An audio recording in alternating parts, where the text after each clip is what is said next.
国民党前主席江启臣告诉大家呢，在蔡英文的主导之下呢，目前台海是兵凶战危，我觉得这4个字呢形容的非常非常的好。那么蔡政府呢到底做了哪些事情？我们刚刚也聊过。紧接着我们来谈一谈国际间的大环境。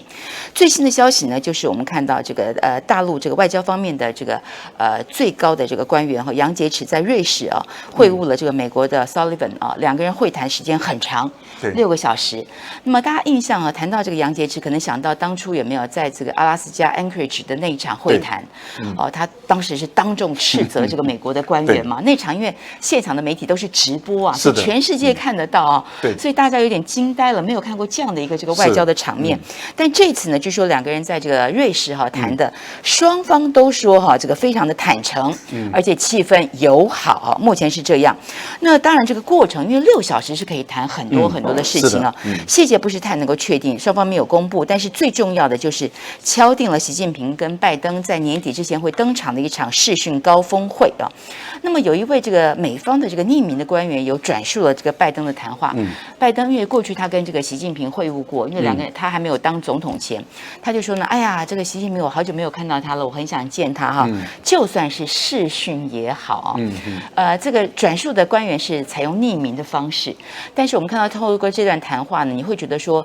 双方的这场高峰会应该美国的渴望要更多一点啊。是。那么渴望多的人，按照这个商场上的规则，可能付出就要稍微多一点，或者说可能让步就要多一点，对不对啊？再加上呢，在这个大陆军机绕台单日56架次之后，这个蔡英文不是去告洋状吗？对。告完洋状之后呢，拜登就讲出了一句话，他说呢，我跟习近平过去曾经谈到台湾问题，习近平与我都会遵守台湾协议，台湾 Agreement 这个应该不是一个专有名词，所以这2天我们看到，华府的记者也好，台北的记者也好，大家都炸了锅，都在问什么叫做台湾 Agreement， 台湾协议，没有听过。这台湾协议指的到底是什么？那最好笑的是，我们看到这个路透写了一篇报道。路透记者也不太够意思，我觉得路透的记者竟然说我们台湾的官员还私下跑去问路透的记者说，你觉得这是什么意思？这路透记者不太够意思，你这样写给我们台湾给我们台湾闹鬼，虽然他没有具名啊，但就觉得台湾官员怎么有点250，自己也搞不清楚，跑去问路透记者。当然啦，这个台湾这个蔡英文的发言人是有出来讲了这个冠冕堂皇的话，指的当然是台湾关系法，加上这个雷根当初给的这个6项保证，指的当然是这个啊。但是赖老师，拜登跟习近平2个人会遵守台湾关系法跟6项保证吗？这是不是一个常识问题啊？对呀，这个是其实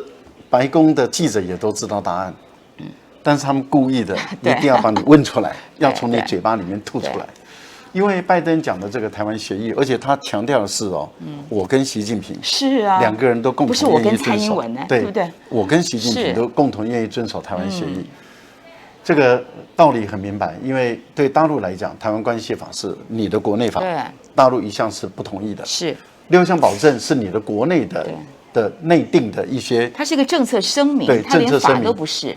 连法都不是，对，它根本不是法。那所以大陆是绝对是反对的，大陆根本不承认这件事情。台湾关系法是不承认的，然后那个6项保证是反对的。好，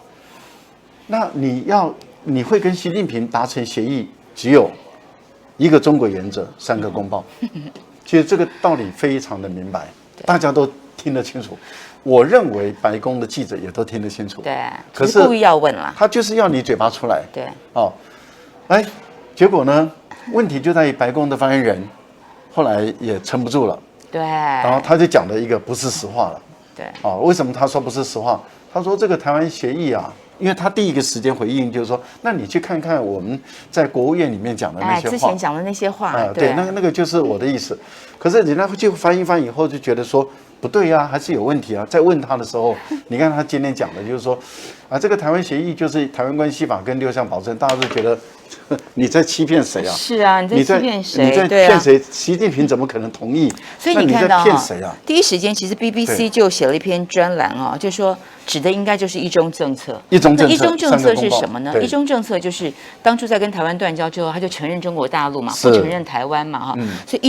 政策的一中原则的内容就是这样，他不会承认台湾的这个国际地位哦。是的。所以第一时间 BBC 就写了，然后紧接着呢，路透又跟进又写了一篇。那路透我刚才就讲嘛，里面很不够意思的，还把台湾官员的对啥问题跑去问记者，我觉得也很有趣。你打电话去问美国啊，你去问一个路透记者，那就是代表没有好的沟通管道，没有好的沟通管啊，这个听起来更吓人。但当然了，我觉得这个大家知道，这个拜登总统因为年事已高哈，那他向来像他过去选举的时候，他讲错话的比率是蛮高的，他在口条的精准度上向来是有点问题啊。所以他这次讲台湾 agreement 讲到大家一头雾水，你觉得是故意的吗？也有人说很高明哦，他故意不讲破，让大家各自去表述，还是说只是因为他个人的这个表述方式就是如此？我觉得拜登没有那么高明我觉得拜登是已经是他认为的这个台湾协议啊，对，就是他跟习近平讲的那个原则。可是他没有想到后面的副作用会这么的大，对，是因为共和党虎视眈眈的在等他，对，啊，所以你可以看到白宫的发言人其实是在满足他国内的这个共和党的要求，是在是在把它圆过去。可是问题就在拜登的认知中，确实就是一个中国原则3个公报，所以这个才叫做台湾协议。这有点像什么？你知道，人有时候年纪大，就很多事情想不出来。比方说什么，我的车子违停，什么违反这个道路交通管理规则，你想不起那个就违反了那个交通法规啦。对，大概就是笼统的这样讲来说，所以他可能台湾关系法这个全名，他可能一下子讲不出来，说到嘴边，所以直接讲一个这个台湾协议。但是没想到呢，这个台湾协议，我觉得其实民进党捡到枪哦，绿媒捡到枪哦，头条报道就大家都很嗨嘛哈，你看看就是。弄成什么？弄成带风向，变成拜登说服了习近平这种调调。结果你知道吗？莫健跳出来讲话啊！对，我看到莫健是在台协会的主席嘛，所以他对台的事务、对两岸的他的讲话是有他的分量，对不对？莫健跳出来讲话的意思就是说，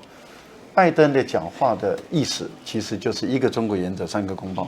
对，因为默健的角色，他不容许有这么大的错误。对，所以没有台湾关系。这个绿营带风向，当然这个美国跟民进党，美国利用这个民进党，我觉得不是说双方友好，美国利用民进党，但他也无法容忍这么大的一个错误。这个错误太大了。对，因为这个可能会造成接下来的一些美国自己的麻烦，美国自己的麻烦。对，特别是我们刚刚讲过，因为拜登渴望想要见到习近平，他很想见他，就算视讯也好。所以当然，我觉得到这边我想问一下赖老师哈，如果你是蔡英文，你不会睡不着觉吗？在台湾这么危险的时刻哈，然后这个拜登出来讲话，讲的是他跟习近平之间的共识。对，然后呢，杨洁篪在瑞士会晤了 Sullivan， 两个人谈了6个小时。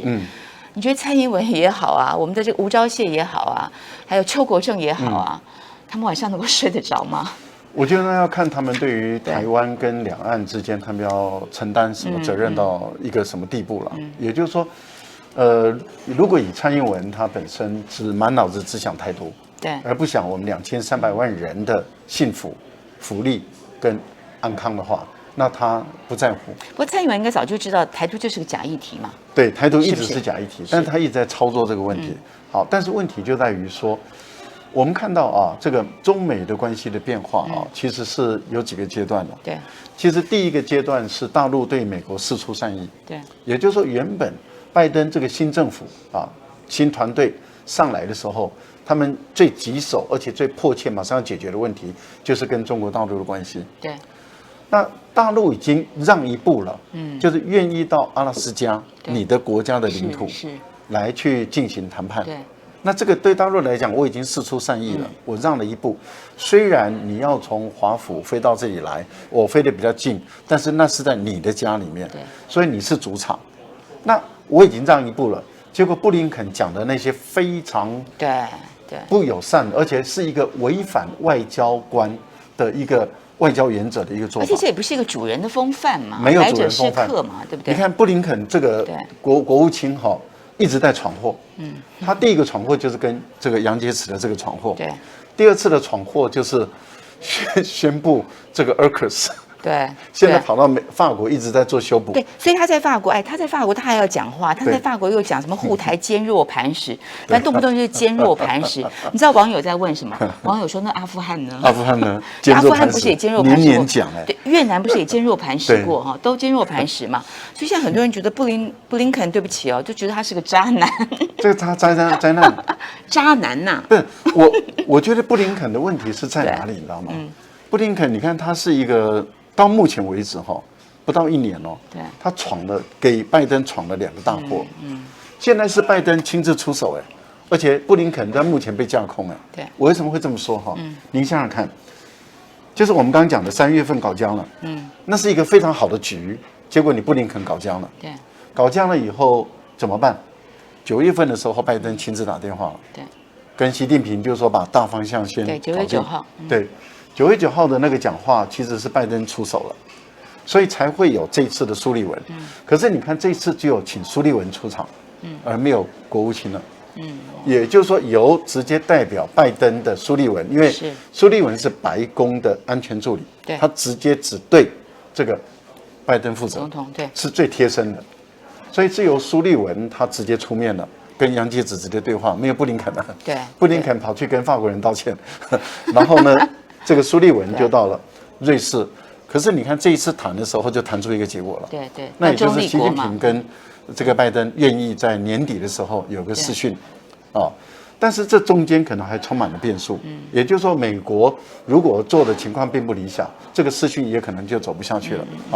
但是你至少可以看到说，苏利文已经完成他要的目标。因为苏利文这次主要的目标是说，我要跟大陆重建沟通的管道。是，对。以前的布林肯的这种粗俗无礼的这种动作，是美国的外交跟中国的外交没有办法直接对了然后我们看到这个叶伦，跟戴琪在国会听证的时候说，我要对大陆怎么样，我对大陆怎么样的时候，刘鹤不跟你对了。然后商务部部长每天喊我要率团去大陆访问，大陆不跟你对，所以商务的、经济的、贸易的、关税的几乎直接都断了。苏利文的任务其实就是要重建这些关系，就是把这些关系建起来。可是重建这些关系的最大的指标就是两国的元首先见，两国元首一旦见面，把大的态势摆定了以后，其他的就不要再啰嗦了。也就是说，你其他的布林肯啊，或者叶伦啊、戴琪啦，或者是其他的，你们就不要再啰嗦了，不要在那边破坏事情。你们如果破坏拜登的这个要缓和跟中国大陆关系，这些人就下台走路。是，当然，我觉得这个两边能够好好的谈，其实对台湾是件好事了哈。是，因为两只大象打架哈，这个台湾这个蚂蚁很容易被踩到啊。而且赖老师刚刚讲了嘛，这个真的如果有什么事的话，开打的战场绝对是在这个台海，对我们来讲是非常非常不有利的。是的。所以当然都希望他们能坐下来谈哦。但是当然，这个以绿营这样的一个操作模式，我们看到目前为止，我们觉得非常非常不可思议的，就是说在台湾兵凶战危的此刻哈，蔡英文选择的就是告洋状而已。对。然后这个吴钊燮选择的就是撂狠话而已啊，就是这样，我没有看到有任何就是实质的细腻的操作，和善的作为啊，这个释出一些，如果说他们希望争取一些什么对等啊、什么民主啊、尊严等等，事实上这个外交的操作有很多很多细腻的一些方式，但是我们看到这些都不在他们的工具箱里面，他们的工具箱里面呢不是斧头就是锯子啊，都是这样的一个东西。那另外当然我们一直讲，我觉得这个部分还是要谈一下，就是可能特别要跟这个海外的华人朋友，还有这个台湾的关注中美台3地的这个朋友，大家特别解释一下。这次我们看到大陆在这个今年总共是超过了600架次这个对台的飞行。那么过去大部分都是在中线以西或是压线，但是在10月之后呢，大概就是集中在东南或是西南这个沿海的这个部分。这个路线的改变意味着什么？以及我们看到这个大陆的战略思维这次的这个6国军演，我们看到规模很盛大还有人数大概有15000人左右，这个兵力也很庞大，6国联合对秀肌肉这个美国的两手策略很清楚嘛他一方面拉拢朋友圈来大家用军事抗中，但二方面呢，他又释出善意要跟习近平谈一硬一软，你怎么看？我觉得大陆在这次在西南跟东南哈，那么这1年多以来一直在加强它的军事上的一个存在啊。对，这个是有很严肃的军事战略的考量。因为对于台湾的西侧跟北侧这个部分，大陆太熟悉了。对，因为过去都在台海中线飞，台湾海峡平均只有180公里，所以中线就是90公里。90公里对于空军来说的话，其实那是几分钟就过去的事情。所以也就是说，解放军对于台湾的北部到南部的西侧这个整个空域，它是很熟悉的，因为几十年都在这个地方飞嘛。但是对于这个西南跟东南这个地方是陌生的。而西南，您想想看，因为台湾的地形是像番薯一样，那么到南方的时候，也就是说到西南跟东南的时候就削进来，然后大陆的这个在广东的时候就凹进去，所以这两边的距离就拉远了。距离拉远的话，您想想看，如果说一个战斗机，它的作战半径像这个歼16的作战半径是1840公里左右。但是有一些像歼10的话，它可能在1000公里左右的这样的一个作战半径，所以如果要飞到这个东南到西南的话，它的距离就远了，因为你要从机场起飞，飞到这个地方来，它的距离就远。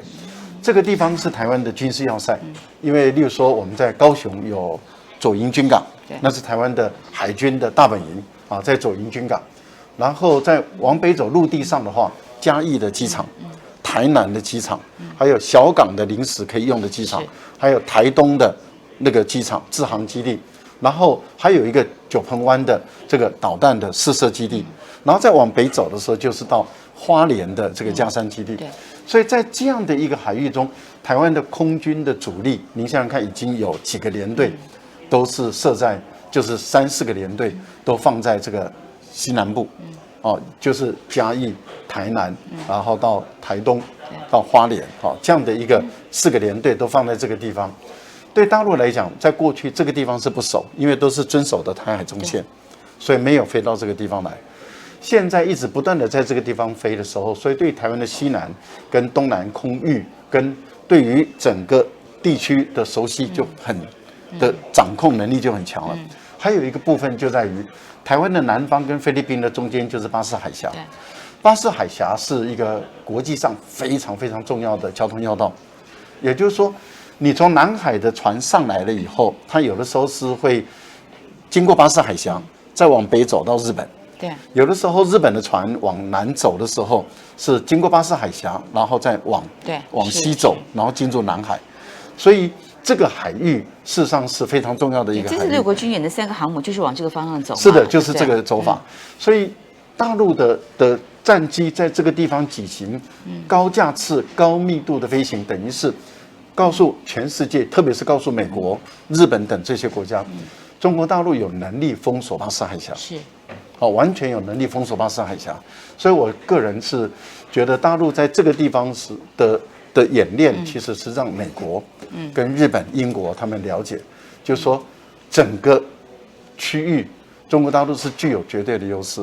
你们不要太嚣张了，不要以为说你几个联军再搞一个8国联军，中国不是满清末年的中国，满清末年中国的所有的战略性武器都要从国外进口，现在中国是自己可以生产的，而且中国的军人解放军是一个什么仗没打过的解放军，红军出身的解放军，所以我觉得在这个部分里面是告诉日本、告诉美国、澳大利亚、英国等不要错判形势。